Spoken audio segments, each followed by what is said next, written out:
Salut à tous, c'est Dorian et bienvenue dans cette nouvelle vidéo. Alors je vous propose aujourd'hui de parler de l'action Adobe qui a corrigé de plus de 30% en bourse ces derniers mois. Et dans cette vidéo, je vous présenterai les raisons et mon analyse qui m'ont amené à investir sur l'entreprise. On parlera du coup premièrement des activités de l'entreprise et ensuite je vous présenterai comme d'habitude tous mes chiffres et à quel prix j'ai acheté l'action et pourquoi. Aussi, comme vous le voyez, j'ai investi dans un micro et une nouvelle caméra. Du coup, n'hésitez pas à me dire dans les commentaires ce que vous pensez de ce nouveau setup. Est-ce que ça vous plaît ce format de vidéo? Surtout pour moi, le gros avantage, c'est que ça va me prendre beaucoup moins de temps à faire les vidéos. Parce que, notamment pour les intros, j'aurais plus besoin de faire des montages complexes comme je le faisais auparavant. Alors commençons par le graphique de Adobe. Donc personnellement j'ai ouvert une position comme vous le voyez sur les deux points verts ici. Il faut savoir que l'entreprise, je m'y suis intéressé tout simplement après qu'elle ait chuté en bourse de plus de 30%. Ça fait très longtemps que je la regardais pour plein de raisons dont on va discuter. Et je voulais juste aussi vous montrer que historiquement c'est une entreprise qui a été très performante par le passé. Donc on voit une très belle augmentation. Par exemple si vous allez disons en 2015, on voit qu'on était à plus de presque 1000% sur les 7-8 ans. Donc c'est une extrêmement bonne performance. Et honnêtement, je pense qu'il y a encore quelques mois, l'action était trop chère comme on le verra. Et actuellement, je pense qu'elle est au bon prix. Je suis honnête avec vous, je pense pas non plus que ce soit l'affaire du siècle, mais ça n'empêche que j'ai quand même des bonnes raisons d'investir dedans. Je cherche pas toujours à trouver la meilleure affaire possible. Quand je suis en face d'un business solide que je regarde depuis longtemps et sur lequel je voulais investir, et bien des fois je n'hésite pas à saisir l'opportunité. Alors l'entreprise, elle a corrigé pour plusieurs raisons. Tout d'abord, tout simplement, elle a été prise dans toutes les baisses qu'on a eues sur la tech notamment. Et ensuite, l'autre raison, c'est qu'ils ont eu des guidance, donc ils ont eu des prévisions de vente un petit peu revues à la baisse lors du dernier trimestre.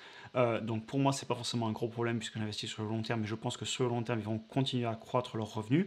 Cependant, cela explique aussi pourquoi l'entreprise, elle a baissé. Très bien, donc maintenant passons sur le business model qui est pour moi le point que je regarde toujours en premier. Donc avant tout, Adobe, qu'est-ce qu'ils font? Donc en fait, ils font des logiciels qui louent aux entreprises et aux particuliers. Et il y a beaucoup de logiciels très connus. Par exemple, pour y reconnaître Photoshop, Illustrator, InDesign. Vous avez Acrobat PDF Reader, donc c'est pour lire les PDF. Après, si vous allez dans le monde de la vidéo, vous avez évidemment Adobe Premiere Pro et After Effects. Ensuite, pour aller dans l'illustration, donc on retrouve, comme on le disait, Illustrator et Photoshop. Donc c'est une entreprise en fait qui propose beaucoup de logiciels qui sont très connus, notamment dans le monde de la création et tout simplement qui est utilisé dans énormément d'entreprises, aussi dans l'économie des freelances. Pareil sur YouTube, beaucoup de personnes qui font des vidéos, etc., qui utilisent ces logiciels. Et une des principales raisons qui m'a fait penser depuis très longtemps à cette entreprise, en fait, c'est l'image de marque de leur logiciel, leur diversité, comme on peut le voir, et leur popularité. Et d'ailleurs, comme le dit souvent Warren Buffett, avoir une entreprise qui a une marque qui est connue, c'est un énorme avantage compétitif, tout simplement parce que ça leur permet de mieux fixer leur prix en cas de problème, et les personnes vont avoir moins tendance à laisser tomber le produit parce qu'ils l'apprécient et parce qu'ils sont habitués. Et c'est aussi pour ça qu'on entend parler par exemple de forte rétention de l'utilisateur, tout simplement parce que la courbe d'apprentissage des logiciels, elle est assez longue, et une fois qu'on est habitué, c'est pas parce que Adobe va augmenter le prix de 2-3 euros par mois qu'on va aller arrêter d'utiliser leur service. Alors après, ne jamais dire jamais, s'ils augmentent énormément les prix, évidemment, ils vont perdre des clients, mais globalement, ils perdront moins de clients que les entreprises qui sont moins basées sur, entre guillemets, de la valeur ajoutée via les marques, les logiciels. Par exemple, si vous prenez quelqu'un qui vend des pâtes ou de l'agroalimentaire, quelque chose comme ça, les gens sont beaucoup moins attachés à la marque. Ils ont aussi évidemment tous les contrats avec les entreprises, comme je le disais juste avant aussi, tous les freelancers, etc., qui utilisent leur logiciel et qui s'abonnent mensuellement. En parlant d'abonnement, donc on peut aller voir ici un petit peu les tarifs qu'ils proposent. Donc vous le voyez, on est sur les abonnements mensuels. Donc soit vous pouvez prendre un abonnement à tous leurs services pour un peu plus de 50 $ par mois. Et à l'inverse, par exemple, si vous êtes un photographe et que vous voulez que Photoshop, eh bien, vous pouvez l'avoir pour moins cher si vous n'êtes pas intéressé dans leurs autres logiciels. Aussi, quelque chose que j'apprécie énormément avec Adobe, c'est qu'ils n'ont pas raté le coche des revenus mensuels. C'est-à-dire qu'il y a encore quelques années, il fallait acheter la licence Photoshop. Alors ça posait un problème parce que du coup, tous les ans, il fallait racheter la licence et donc on en restait à 2016 ou 2012 pendant 4-5 ans avant de racheter la nouvelle. Et maintenant, ils n'ont plus ce problème simplement parce que les gens s'abonnent et il n'y a plus de problème de licence à acheter une fois tous les 3-4 ans pour économiser. On ne peut plus vraiment économiser, maintenant, il faut payer tous les mois ou alors on n'a plus accès aux produits. D'autres points que je voulais vous montrer aussi, notamment, c'est le fait que l'entreprise est entre guillemets assez diversifiée d'un point de vue géographique. On voit qu'ils ont des revenus qui viennent à 58% des Amériques, donc Canada, États-Unis, Amérique du Sud, presque 30% de EMEA, donc c'est Europe, Middle East et Afrique, et ensuite ils ont 15% en Asie. Donc on a quand même une bonne diversification partout dans le monde, c'est vraiment une entreprise mondialisée, et en même temps il n'y a rien d'étonnant, puisque cette économie mondiale de digital, de création de produits, de création de contenu, ou même pour les entreprises, c'est quelque chose qui est fait partout dans le monde. Donc pour moi c'est quelque chose d'excellent. Aussi évidemment, là, la présentation pour les investisseurs, je vous ai résumé plus tard les chiffres dans un Excel comme je le fais souvent, mais sachez que vous retrouvez tous les chiffres ici facilement. Et de la même façon, dans la présentation, si vous allez plus loin, vous retrouvez tous les logiciels qui sont sur PC, sur téléphone, leurs différentes applications, donc tout le business model, vous pouvez assez facilement le trouver sur la page des investisseurs. Un autre point aussi sur lequel je voulais insister, c'est que c'est une entreprise qui redépense et qui réinvestit énormément son cash flow, parce que c'est une entreprise qui a un très gros cash flow, on va le voir plus tard, en fait ils ont des très grosses marges, donc ils ont beaucoup d'argent qui rentre, et en fait c'est une entreprise qui réinvestit énormément. Là on voit toutes les acquisitions qu'ils ont fait ces dernières années, et depuis d'ailleurs la création de l'entreprise, et on voit notamment que par exemple il n'y a pas longtemps ils ont racheté l'entreprise qui s'appelle Frame.io, et en fait c'est un logiciel dont on a pas mal entendu parler si vous êtes dans la création de contenu, et c'est un outil de création collaborative où quand vous créez une vidéo, par exemple si vous avez un éditeur de vidéo, et ben vous pouvez aller dessus et vous pouvez aller mentionner où est-ce que vous voulez des modifications, laisser des commentaires, etc. Donc en fait c'est une entreprise qui réinvestit tout le temps ses bénéfices et qui essaie tout le temps soit de racheter les entreprises, soit d'innover. Et ça c'est quelque chose qui me rassure sur le long terme parce que ça leur permet de rester en avance et surtout de rester compétitifs par rapport aux autres entreprises qui proposent des services équivalents. Très bien, donc maintenant que nous avons regardé le business model, évidemment, je ne suis pas rentré dans les détails. Personnellement, j'ai passé beaucoup de temps à regarder l'entreprise, à regarder les conférences, quand ils parlent de leur nouveau business, etc., de ce qu'ils essaient de développer, de leur futur. Je vous invite évidemment à faire pareil. Comme je le dis à chaque fois, je ne vous donne pas de conseils en investissement. Je ne fais que vous partager les actions que j'achète à titre personnel. Et je vous invite aussi à faire vos propres recherches, évidemment. Très bien, donc maintenant passons au point suivant. À chaque fois que j'ai regardé le business model, la prochaine chose que je fais généralement, c'est de regarder les revenus passés et la performance passée de l'entreprise pour me faire une petite idée de ce qu'elle pourrait faire dans le futur. Donc tout d'abord, si on va regarder les revenus passés, on va se rendre compte que c'est une entreprise qui a une très belle augmentation de ses revenus. Donc si vous regardez par exemple, si on remonte en 2012, donc il y a 10 ans, on est passé de 4 milliards de revenus sur 12 mois à aujourd'hui plus de 15. Donc on a fait un x3 sur 10 ans, ce qui est excellent, et on retrouve ici donc cette fameuse augmentation des revenus qui a aussi évidemment poussé l'action vers le haut. Si on la reprend sur le long terme, c'est une entreprise qui a explosé à la hausse. L'autre raison aussi, comme on le verra plus tard, c'est les marges qui ont extrêmement bien augmenté. Et aujourd'hui, c'est une entreprise qui est très très profitable. Et c'est quelque chose que je recherche actuellement, surtout qu'en temps de possible récession ou de difficulté, une entreprise qui a des fortes marges pourra au pire réduire ses marges pour conserver ses clients ou pour faire face à des difficultés économiques. Ensuite, si on va regarder donc les revenus nets, même si c'est pour moi c'est important parce qu'au final, je regarde avant tout, comme je le dis à chaque fois, la croissance des revenus. On voit donc qu'ils ont quand même eu une belle augmentation, et ça on va le retrouver plus tard avec l'augmentation de la marge. On voit qu'ils avaient eu un excellent trimestre en 2020, ensuite c'est redescendu, mais depuis l'augmentation a bien repris, donc pas de souci à se faire. Ensuite, on va aller voir les marges. Comme je vous le dis, c'est quelque chose de très important pour moi. Donc, on va directement à la marge nette parce que c'est celle qui m'apporte le plus, même si évidemment les autres sont aussi importantes. Mais si on regarde la marge nette, on voit que jusque dans les années 2010-2015, ils se baladaient entre 10 et 20. Et depuis, ils ont eu, en fait, depuis qu'ils sont passés à la location de leur logiciel, tout simplement, ils ont eu vraiment une très bonne augmentation de leur marge. Et là, ils ont fait un travail pour moi exceptionnel. On voit que depuis 2019-2020, ils sont à plus de 30%, ils sont montés à plus de 40% pendant la pandémie, et maintenant ils sont redescendus, ils se sont stabilisés au-delà des 30% de marge nette. Ensuite, si on va voir les autres ratios que je regarde généralement, même si pour moi ils sont déjà moins importants que toutes les étapes que je vous ai montrées juste avant, on peut aller voir le price to sell juste pour voir historiquement où on se situe. Et là, on va retrouver qu'effectivement, l'action, elle était quand même assez chère il y a quelques mois. D'ailleurs, je vous le disais, pour moi, elle était trop chère, on le verra plus tard dans les chiffres. Et aujourd'hui, on est redescendu sur un niveau, un price to sales à 14, alors que historiquement, on a été dans les années 2012-13 autour de 8-10. Et je ne vous le cache pas, un price to sales, donc un prix par rapport au revenu brut, c'est cher. Cependant, l'entreprise peut pour moi le justifier, comme on le verra plus tard, parce qu'elle a une excellente croissance de ses revenus et une grosse marge. On va aller voir aussi le PI. Le PI, pareil, on est redescendu sur des niveaux historiques, c'est-à-dire qu'on est sur un 45 qui est élevé. Encore une fois, je vous le dis, l'entreprise n'est pas chère et elle n'est pas sans risque. Vous n'êtes pas, c'est pas une entreprise que je définirais comme une entreprise value sur laquelle vous la payerez en dessous de ce qu'elle vaut.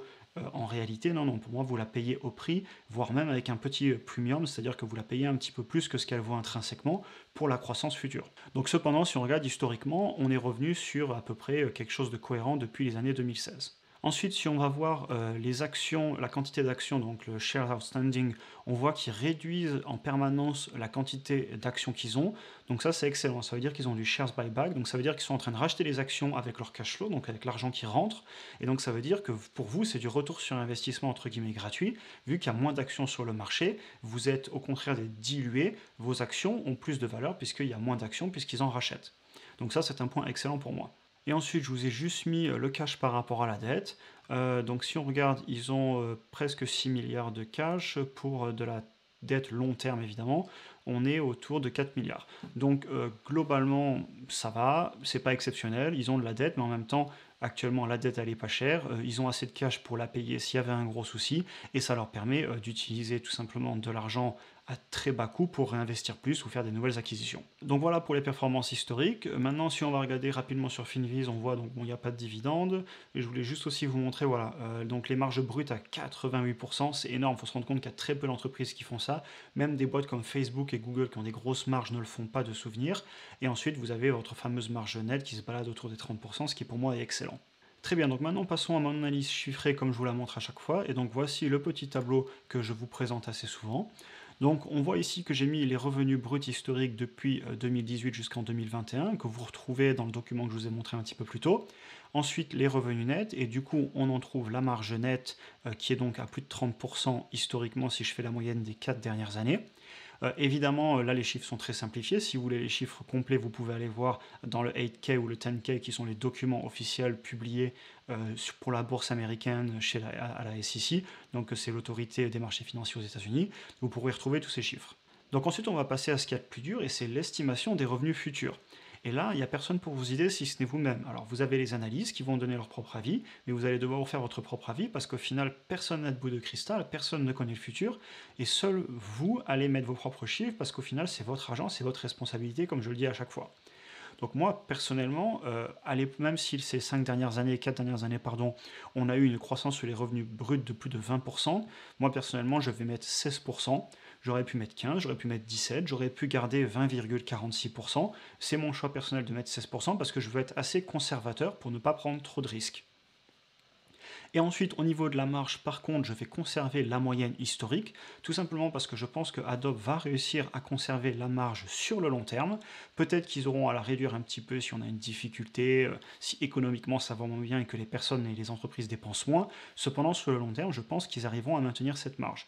Encore une fois, ça c'est mon avis et vous pouvez très bien, si vous voulez, baisser la marge nette si vous estimez que l'entreprise sera moins profitable dans le futur. Donc en faisant ça, on arrive à retrouver donc nos revenus bruts et nos revenus nets entre 2022 et 2026 en appliquant tout simplement la croissance composée sur les revenus bruts de 16% et en passant en revenu net via notre marge brute, notre marge nette. Donc ensuite, je vous épargne les calculs, on trouve notre EPS, on retrouve notre PI. Ici, j'utilise le price to earning, donc le prix par rapport au revenu net, mais vous pourriez très bien faire exactement le même tableau en mettant le price to sales, donc le prix par rapport au revenu brut, et vous auriez aussi le même type d'estimation. Il faut bien comprendre qu'au final, ces ratios, ce sont que des indicateurs pour vous situer par rapport au prix du marché, par rapport à la croissance future. Par exemple, si l'entreprise a une forte croissance, on peut lui donner un PI peut-être de 20, 30. Si elle a une très forte croissance, on peut passer à 35, 40 comme je le pense sur Adobe, si on est sur des croissances de 15 à 20. Par contre, si vous êtes sur une entreprise qui a une croissance de 2% par an, voire une croissance négative, eh bien, vous aurez un PI peut-être de 5. Là, encore une fois, c'est très personnel et vous le fixez en fonction de ce que vous pensez dans le futur. Au final, ce n'est qu'un multiple que vous donnez à l'entreprise en fonction de ce que vous pensez qu'elle va faire. Et donc, vous acceptez de payer 15 fois, 20 fois ou 5 fois les revenus bruts ou nets de l'entreprise selon si vous prenez le price to sales ou le price to earning. Je réexplique un petit peu ça tout simplement parce qu'on me demande assez souvent quel indicateur financier je préfère. Et en fait, il n'y en a pas que je préfère, ils sont tous valables. Et ce n'est que, au final, trouver un équilibre, un juste milieu pour estimer au mieux le prix qu'on donnera à l'entreprise dans 4 ou 5 ans pour voir combien vous devez l'acheter pour faire un gain dessus dans le futur. Donc très bien, ensuite on regarde, là je vous ai mis quelques éléments qui me servent aussi à calculer, donc on voit qu'on a une capitalisation boursière à plus de 220 milliards, c'est une entreprise, c'est une grosse entreprise, donc on est quand même sur une entreprise qui pèse plus de 200 milliards de dollars. Le cours actuel de l'action il est à 468 dollars, je vous ai épargné les centimes, le PI est à 46, le price to sales autour de 14 et un EPS à 10. Donc maintenant on arrive sur mon tableau estimatif pour le futur. Et c'est là que je vais encore une fois vous montrer que c'est pas une entreprise qui va faire un x10. J'essaie pas de vous vendre du rêve dans cette vidéo. Par contre, c'est une entreprise qui pour moi est quand même prometteuse et qui m'attire énormément du fait que c'est une vraie machine à cash et qui rapporte beaucoup d'argent, qui rentre beaucoup d'argent en caisse. Et pour moi, c'est excellent, surtout si on rentre dans une période économique plus difficile, voire en récession. Donc moi, personnellement, j'ai un coût de revient qui se balade entre 440 et 460 dollars. Je dois être autour de 450 si on va voir. Vous voyez, je suis à 454 dollars. Donc si on retourne sur mon analyse, on voit que j'ai acheté cette entreprise pour faire, d'après mes analyses, avec un PI de 35 en 2026, sachant qu'aujourd'hui, pour rappel, on est sur un PI de 46, et si vous regardez historiquement, si je vous le retrouve ici, on voit que historiquement, on était sur un PI autour de 50. Donc vous voyez que moi, en mettant 35, j'estime que l'entreprise va vraiment ralentir sa croissance. Peut-être que vous estimez que ce n'est pas le cas, et dans ce cas-là, n'hésitez pas à mettre un PI de 50, et vous allez voir que, pardon, pas 35, 50, 50, et vous allez voir que vous allez multiplier beaucoup plus en théorie votre argent dans le futur. Moi, personnellement, c'est quelque chose que j'ai choisi de ne pas faire, donc je mets 35. Donc on voit qu'au prix où je l'achète actuellement, je devrais faire entre 60 et 80% de gains sur, bon, on va dire 4 ans et demi maintenant, parce que l'année est déjà entamée.